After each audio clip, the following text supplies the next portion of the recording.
What happened during Abraham Lincoln's assassination at Fordstheatre? Imagine sitting in a theater watching a comedy, feeling relaxed and happy, when suddenly everything changes forever. That's what happened on the night of April 14, 1865, at Fordstheatre in Washington, D.C. President Abraham Lincoln was there with his wife, Mary Todd Lincoln, Major Henry Rathbone, and Rathbone's fiancée, Clara Harris.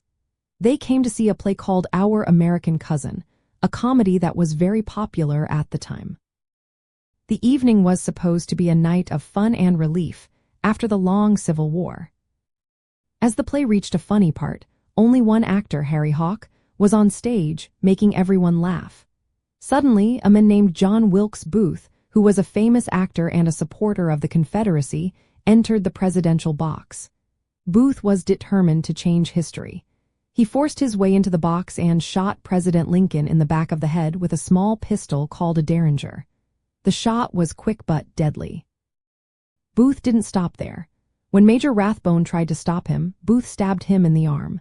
Then, with a dramatic leap onto the stage, Booth tried to escape. His spur caught on a flag hanging around the box, causing him to fall and break his left leg. Despite his injury, Booth shouted the phrase "Sic semper tyrannis," which means "thus always to tyrants" in Latin.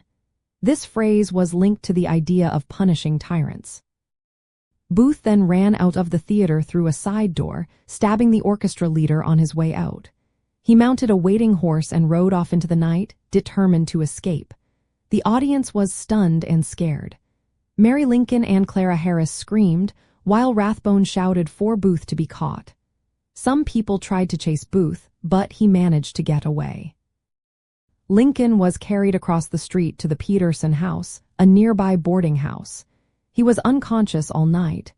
Despite doctors trying to save him, President Lincoln died early the next morning, April 15, 1865. The nation was in shock. After the shooting, a huge manhunt began. Booth traveled south into Maryland and Virginia. 12 days later, he was found hiding in a tobacco barn. When he refused to surrender, soldiers shot him. The plot was part of a larger conspiracy to kill other government leaders, but those plans failed. Today, Fordstheatre is remembered as the site of one of America's darkest moments.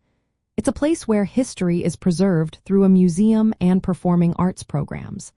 The theater's story reminds us of how fragile peace can be and how history can change in an instant.